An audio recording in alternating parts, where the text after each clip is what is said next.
नमस्कार जय जगन्नाथ दर्शक बंधु मो मो चैनल को आप समस्त बहुत बहुत स्वागत जनाऊँगी। दर्शक बंधु तुलसी गछ घरे क्यों तुलसी लगेइबा क्यों दिगरे तुलसी गछ लगेइबे सठिक दिगरे तुलसी गछ लगेइले घरर रोग दुख दूर होइथाए। क्यों गुप्त मंत्र पढ़ी तुलसी गछरे जल अर्पण कले घरर सुख समृद्धि वृद्धि हुए। तेबे आसंतु दर्शक बंधु ए विषय आमे ए भिडियो जानिबा। तो प्रत्येक घरे तुलसी गछ थाए। तुलसी गछ पूजा करा जाए। सब माँ माने खुड़ी माने जेठे माने बुढ़ी माँ माने पूजा करती। सकाळु से तुलसी पूजा कर सारिबा पारे तांकर अन्य काम सब आरंभ हुए। तेबे आसंतु दर्शक बंधु आमे जानिबा क्यों तुलसी गछ घरे लगेइले घरर सुख समृद्धि वृद्धि पाइबा सह रोग दुख मध्य दूर हुए। तेबे दर्शक बंधु आमे जेतेबेले घरु बाहर को जाउचु तुलसी गछ को आमे दर्शन करी मुंडिया मारी बाहर को जीवा कथा। हिंदू धर्म रे तुलसी गछ को देवी भाव में पूजा करा जाए। तेणु तुलसी गछ को प्रत्येक घरे पूजा करा जाउथबार देखिबाकू मिले। किंतु प्रायतः आपण मान देखिथिबे जे अनेक घरे दुई प्रकार तुलसी गछ लगा जाई थाए। गोटे हैला सबुज रंगर आ गोटे हैला हालुका बैगणी रंगर। तेबे दर्शक बंधु सबुज रंगर तुलसी को राम तुलसी कहुए एवं हालुका बैगणी रंगर तुलसी गछ को श्याम तुलसी भाव जना जाए। किंतु आपण जानते कि दुईटी तुलसी गछ मध्यरु केउं तुलसी गछ लगाइबा द्वारा घरे सुख शांति एवं समृद्धि आसी थाए।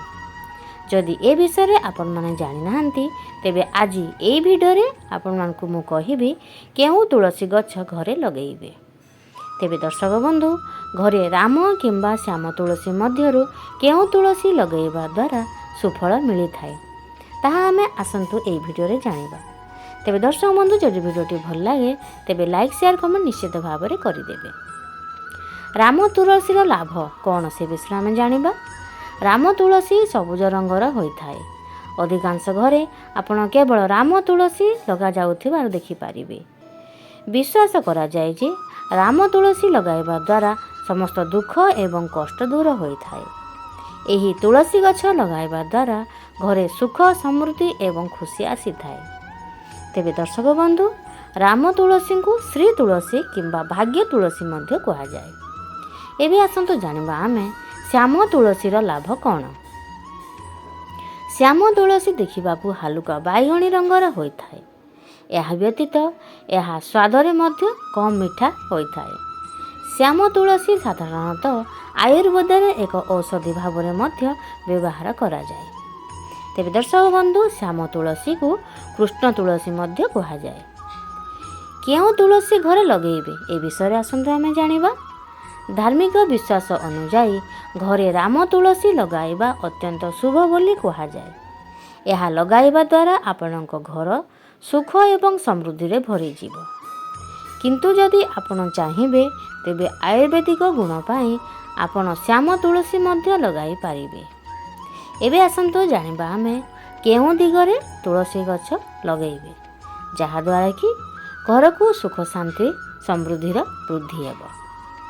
हिंदू धर्म रे तुलसी को देवी भाव में सम्मान करने सह पूजा करा जाए। तेणु यह घरर उत्तर दिगरे रखिबा सबुठारु शुभ बोली कहा जाए। विश्वास करा जाए उत्तर दिगरे कुबेर वास करती। तेणु तुलसी गछ को एही दिगरे लगाइबा द्वारा घरे धन सुख शांति एवं समृद्धतार आसी थाए। तेबे दर्शक बंधु आम हिंदू धर्म रे तुलसी पूजार विशेष महत्व रही। कहीं तुलसीर गछ को माता लक्ष्मीकर प्रतीक भावे मानि निया जाए। कहा जाए थाए कि जो घर प्रत्येक दिन तुलसी गछ को पूजा करा जाई थाए सेही घरे केबे भी दरिद्रता एवं दुर्भाग्यर बास होई न थाए एवं सेही घरे सबुबेले माता लक्ष्मीकर बास होई थाए। सुख समृद्धि भरपूर होई थाए। एहा द्वारा एहा सहित तुलसी पूजा करिबा द्वारा पुण्य प्राप्ति मध्य होइताए एवं आपणको घरे रोग दुखर नाश होइताए। तुलसी होची तीन प्रकार। सेगुड़ी कौन कौन आसतु जानिबा। ସେଗୁଡ଼ିକ ହେଲା କୃଷ୍ଣ ତୁଳସୀ, ରାମ ତୁଳସୀ ଏବଂ ଧଳା ତୁଳସୀ। ଏହିସବୁ ମଧ୍ୟରୁ କୃଷ୍ଣ ତୁଳସୀର ବହୁତ ମହତ୍ତ୍ୱ ରହିଛି। ତୁଳସୀର ପ୍ରତ୍ୟେକ ଦିନ ଦର୍ଶନ ଏବଂ ଜଳ ଅର୍ପଣ କରିବା ଦ୍ୱାରା ପାପ ନାଶ ହୋଇଥାଏ। କୁହାଯାଇଥାଏ କି ଯେଉଁ ଘରେ ତୁଳସୀ ଗଛ ରହିଥାଏ ସେଠାରେ ଦେବୀ ଦେବତାଙ୍କର ବାସ ହୋଇଥାଏ। ଏହା ସହିତ ହିଁ ସେହି ଘରର ନକାରାତ୍ମକ ଶକ୍ତିକୁ ନାଶ କରିଥାଏ ଏବଂ ଘରେ ସକାରାତ୍ମକ ଊର୍ଜାକୁ ସଞ୍ଚୟ କରିଥାଏ। ପୌରାଣିକ ମାନ୍ୟତା ଅନୁସାରେ ପ୍ରତ୍ୟେକ ଦିନ ତୁଳସୀ ପୂଜା କରିବାରେ ଧନ ସୁଖ ସମୃଦ୍ଧି ପ୍ରାପ୍ତ ହୋଇଥାଏ। ପଦ୍ମପୁରାଣ ଅନୁସାରେ ଯେଉଁ ଜାଗାରେ ତୁଳସୀ ଗଛ ରହିଥାଏ ସେଠାରେ ବ୍ରହ୍ମା, ବିଷ୍ଣୁ ଏବଂ ମହେଶ୍ୱରଙ୍କ ବାସ ହୋଇଥାଏ। ଯଦି ଆପଣଙ୍କ ଘରେ କ୍ଲେଶ ଏବଂ ଦରିଦ୍ରତା ସବୁବେଳେ ଲାଗି ରହୁଥିବ ଏବଂ ଧନ ସଞ୍ଚୟ ହୋଇପାରୁନଥିବ, ଆପଣ ଜୀବନରେ ସବୁବେଳେ ଦୁଶ୍ଚିନ୍ତା ଲାଗି ରହୁଥିବେ, ତେବେ ଆଜି ଏହି ଭିଡ଼ିଓରେ ଆପଣଙ୍କୁ ଗୋଟିଏ ଉପାୟ ବିଷୟରେ କହିବି। ଆପଣ ଯଦି ଏହି ଉପାୟ ତୁଳସୀର ଗଛକୁ ପୂଜା କରୁଥିବେ, ଏହି ଉପାୟ ନେଇକି, ତାହେଲେ କିଛି ଦିନ ମଧ୍ୟରେ ଦେଖିବେ ଆପଣଙ୍କର ସମସ୍ତ ମନସ୍କାମନା ପୂର୍ଣ୍ଣ ହେବା ସହ ସବୁ ଚିନ୍ତା ଆପଣଙ୍କର ଅବିଳମ୍ବେ ଦୂର ହୋଇଯିବ। ଏହା ସହ ମା ବୃନ୍ଦାବତୀଙ୍କ ଆଶୀର୍ବାଦରୁ ହସ ଖୁସିର ବାତାବରଣ ଆପଣଙ୍କ ଘରେ ନିଶ୍ଚିତ ଭାବରେ ଫେରି ଆସିବ। ତେବେ ଦର୍ଶକ ବନ୍ଧୁ, ଆସନ୍ତୁ ଜାଣିବା ସେହିସବୁ ଉପାୟ ବିଷୟରେ।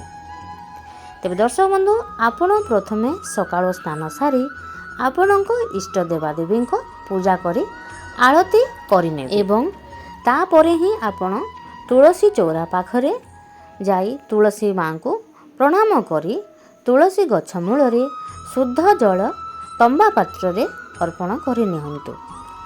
ଏହାପରେ ଯେତେବେଳେ ଆପଣ ଜଳ ଅର୍ପଣ କରିବେ ତୁଳସୀଙ୍କୁ, ସେତେବେଳେ ମନ୍ଦାର ଫୁଲ, ଲାଲ ମନ୍ଦାର ଫୁଲ ଗୋଟେ ତୁଳସୀ ସେହି ଢାଳରେ ତମ୍ବା ପାତ୍ରରେ ପକାଇଥିବେ। ଏହାପରେ ସିନ୍ଦୁର ଏବଂ ହଳଦୀ ଚଢ଼ାଇବେ। ଏହା ତୁଳସୀ ମାଙ୍କର ଶୃଙ୍ଗାର ହୋଇଥାଏ। ଏହାପରେ ତୁଳସୀ ଚଉରା ତଳେ ଘିଅର ଦୀପ ଜାଳି ଧୂପକାଠି ମଧ୍ୟ ଜାଳି ଆପଣ ପୂଜା ଅର୍ଚ୍ଚନା କରିବେ। ତାପରେ ତୁଳସୀ ଚଉରା ଚାରିପାଖରେ 7 ଥର ପରିକ୍ରମା କରିବେ। ଏହାପରେ ତୁଳସୀ ଚଉରା ପାଖରେ ବସି 11 ଥର ତୁଳସୀ ମାଳା ଧରି ଏହି ମନ୍ତ୍ରଟିକୁ ଜପ କରିବେ। ସେହି ମନ୍ତ୍ରଟି ହେଉଛି ମହାପ୍ରସାଦ ଜନନୀ ସର୍ବ ସୌଭାଗ୍ୟ ବର୍ଦ୍ଧିନୀ ଆଦି ବ୍ୟାଧି ହରାଂ ନିତ୍ୟଂ ତୁଳସୀ ତ୍ୱଂ ନମସ୍ତୁତେ। ଏହି ମନ୍ତ୍ରର ଜପ ଅବଶ୍ୟ କରିନେବେ। ତେବେ ଦର୍ଶକ ବନ୍ଧୁ, ଜପ ସରିବା ପରେ ଆପଣଙ୍କ ମନସ୍କାମନା ମା ତୁଳସୀଙ୍କୁ ଛୁଇଁକି ଜଣାଇବେ। ଏମିତି କରିବାରେ ଆପଣଙ୍କ ମନସ୍କାମନା ନିଶ୍ଚୟ ପୂରଣ ହେବ ଏବଂ ଘରେ ସୁଖ ସମୃଦ୍ଧି ଧନଧାନ୍ୟରେ ପରିପୂର୍ଣ୍ଣ ହେବ। ତେବେ ଦର୍ଶକ ବନ୍ଧୁ, ଯଦି ଏହି ଛୋଟିଆ ଭିଡ଼ିଓଟି ଆପଣଙ୍କୁ ଭଲ ଲାଗିଲା ତେବେ ଗୋଟିଏ ଲାଇକ୍ ନିଶ୍ଚିତ ଭାବରେ କରିଦେବେ ଏବଂ ଲାଇକ୍ କରିବା ସହ ଏହାକୁ ବନ୍ଧୁବାନ୍ଧବ ମଧ୍ୟରେ ମଧ୍ୟ ସେୟାର କରିଦେବେ। ଏମିତି ନୂଆ ନୂଆ ଭିଡ଼ିଓ ଦେଖିବାକୁ ଆମ ଚ୍ୟାନେଲକୁ ସବସ୍କ୍ରାଇବ୍ ନିଶ୍ଚିତ ଭାବରେ କରିଦେବେ। ଆହୁରି ମଧ୍ୟ ଦର୍ଶକ ବନ୍ଧୁ, ଆପଣ କମେଣ୍ଟ ବକ୍ସରେ ନିଶ୍ଚୟ ଇଷ୍ଟଦେବର ନାଁ ଲେଖିବାକୁ ଜମା ବି ଭୁଲିବେ ନାହିଁ। ପ୍ରଭୁଙ୍କ କୃପା ହେଲେ ଆପଣଙ୍କ ଜୀବନରେ ସବୁ ଦୁଃଖ କଷ୍ଟ ଦୂର ହୋଇଯିବ। ତ ଆଜି ପାଇଁ ଏତିକି ଦର୍ଶକ ବନ୍ଧୁ। ଜୟ ଜଗନ୍ନାଥ ଦର୍ଶକ ବନ୍ଧୁ। ଆପଣ ଏବଂ ଆପଣଙ୍କ ପରିବାରକୁ ମହାପ୍ରଭୁ ଘଣ୍ଟ ଘୋଡ଼ି ସଦାସର୍ବଦା ହସ ଖୁସିରେ ରଖିଥାନ୍ତୁ। ତ ଆଜି ପାଇଁ ଏତିକି। ଜୟ ଜଗନ୍ନାଥ ଦର୍ଶକ ବନ୍ଧୁ।